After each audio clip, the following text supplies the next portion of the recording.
Kani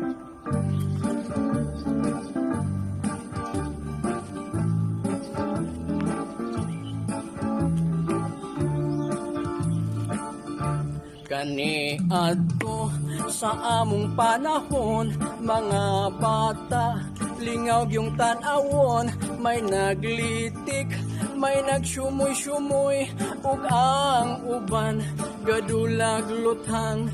Ang uban miadto og sapa, nangaligo, mura og palaka, may milukso ug misalom, kay nanguhag isda.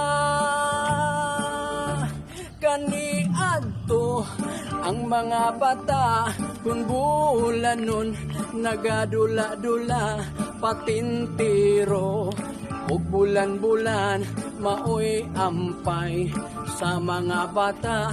Apan karon wala na'y gawasay, nasa sulod sa ilang balay, kay ang dula nga imil maoy gikalingawan.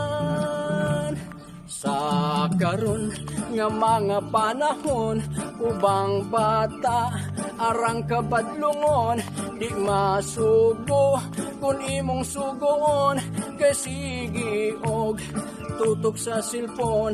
Ang resulta ginikanan misugot sa iyang sugo, palit og ginamos, kay ang bata naadik og dula, samput di maibot.